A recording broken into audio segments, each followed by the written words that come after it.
Hi, it's Timo. Welcome to Norwich City Central.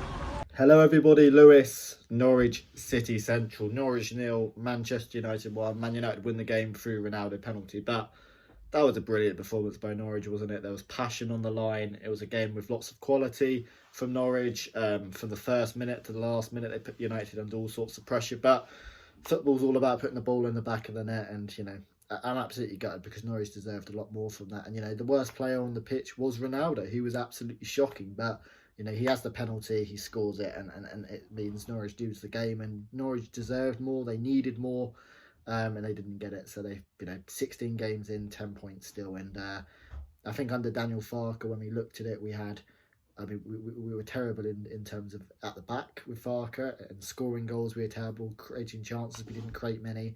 Under Dean Smith, I think we looked a lot better at the back. So much more heart and intelligence shown. We create a lot more chances. We did today. David De Gea was man of the match, but still Norwich can't put the ball in the back of the net, and they're the worst scorers in the division by some distance, and they've got to get more quality up that top end of the pitch. And I think it's just a psychological thing. Brighton at one point gets it past Maguire, just needs to take a touch, go across Maguire. To either get the penalty or give himself a better angle, but just rushes it. And I think that's what it is at the moment, just Norwich lacking that quality in front of goal. And when they did have some good opportunities, De Gea was there.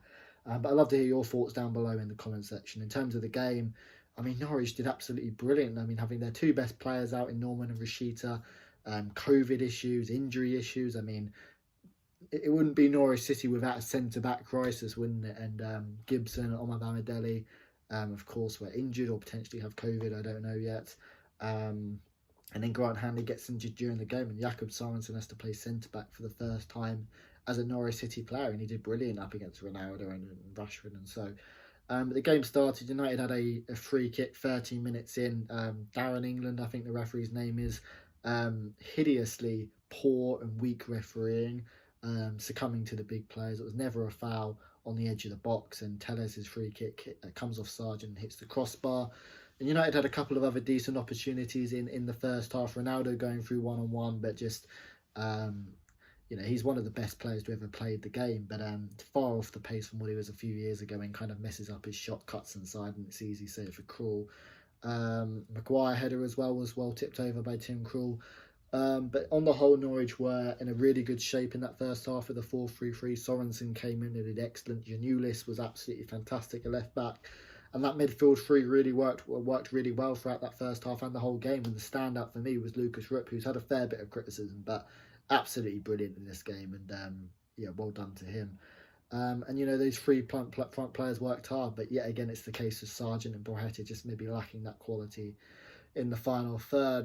But Norwich did well. They had a couple of good chances of their own in their first half, most notably Lucas Rupp kind of goes through after a lovely touch from, I think, Max Aarons, and Norwich are in a 3 versus 1 situation in the box, and Lucas Rupp almost manages to find Sargent and Pukki, who are in acres of space, but unfortunately it was blocked. But overall, a good half from Norwich with a lot of effort. But Norwich's best half was in that second half. They were absolutely fantastic, but Manchester United under all sorts of pressure, moved the ball well, and were excellent. It had lots of chances. I think the most notable one, there's many notable ones, particularly from the back, but I keep thinking of this Borghetti chance where early on in the second half he skips past Maguire and he just rushes it and toe pokes it towards the goal. All he's got to do there is go back inside against Maguire. Any kind of touch on the body or any kind of touch on the leg, then Borghetti can go down and it's a Stonewall penalty, and then shoot. But he just rushes it, and that's the sign of a player who just obviously hasn't played much and hasn't got that quality and confidence in front of goal. And I don't blame him. And Borghetti had a good game today, had a good shift, but that's the difference for me, and that's what Norwich have to improve on, because under Dean Smith, we're doing so many things better now under Dean Smith and from what we were under Farke. And look, we've played Man United today, and we should have won, let's be honest. So they're the kind of things we need to improve on. There's another great chance from Pukki as well, a lovely turn, 20 yards out, and it's a brilliant stroke, lots of power behind it, and David De Gea has to tip it over the bar. And yeah, I think there was another one as well before the Manchester United goal, and that was the main story. Man United were playing on the counter attack. That's how a lot of their kind of chances came in that second half, which says it all from a team who were bottom of the table. Man United were poor, but Norwich were excellent. High tempo, high press, stretching the play. Man United played with a 4-2-2-2, which meant that although they congested the space in the middle, Norwich had a lot of opportunities with overloads, and Giannoulis in particular offered a really good threat in the left-back position. But Man United get their penalty. And I've seen lots of people saying it's a soft penalty. I think it's one of those penalties where if Timo Pukki goes down under that challenge, no way the ref gives it. Darren England is a weak referee. But equally, for me, it's a penalty. If a player does that, if that's Timo Pukki who goes down there, you're calling for a penalty. It's a silly position. Man United, who were second best in the game, put the ball into Ronaldo, and it's just naive for Max Aarons, where he puts his arm around Ronaldo in a headlock motion. Ronaldo goes down screaming for the penalty. The ball was never going to Ronaldo. That's the funny thing. The cross was well over hit. So Ronaldo was never getting into it, but it meant Max Aarons didn't need to make the challenge, and he puts him in a headlock motion, but he doesn't actually tightly grip. It's kind of just his arm around Ronaldo's body, and it's one of those which looks worse on the TV or worse in the ground than it is, because it looks like Max Aarons is wrestling him, but he's just put his arm on him. But Ronaldo, all he does to do there is just fall to the ground, and it's Ronaldo's status and stature, and he wins the penalty. Tim Krul does his best. Ronaldo goes the other way. Tim Krul dives to his left. Ronaldo goes to the right, and it's 1-0. Manchester United against the run of play, with Ronaldo having a really poor performance. And United had a couple of opportunities on the counter-attack. Rashford was always carrying a threat. But Norwich, 1-0 down with 15 minutes to go, was still creating chances. And a couple of really good chances from Kabak, a couple of crosses where Kabak gets on the end of them, and David De Gea makes 2 really good saves both times. And that was how it finished, though. It was Norwich lost 1-0. But for me, if anyone deserved to win the game, it was Norwich. It's difficult from a Man United perspective. I don't watch them week in, week out, but they're going to find it difficult to qualify for top 4 if they continue playing like that. But they got the win, and that's not all that matters to them.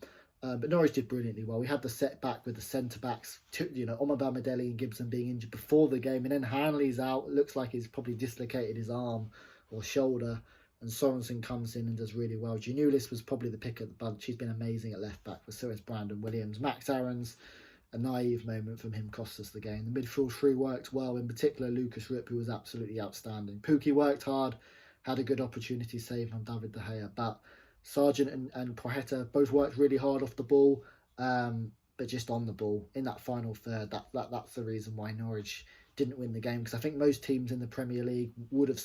I look at Watford, for instance, would have scored a couple against this leaky Man United defence today, who were far from their best, but Norwich failed to capitalise. And it's just a bit of quality, Obviously, it's difficult when you've got players like Rashida injured. Zolis was another player out through COVID. So yeah, just a lack of quality in the final third cost us. But the effort, the application was brilliant from Norwich. Massive game against Aston Villa, midweek game. Of course, Dean Smith's old club, and if Norwich play like they did today, they've got a real chance. But quite simply, and I've said it in a lot of these videos, need to have more quality at the top end of the pitch, because as good as we've done under Dean Smith so far, we've only scored 1 goal in the last 4 games, and that's got to change. But I'd love to hear your thoughts down below in the comment section. Man of the match for me, Lucas Rupp.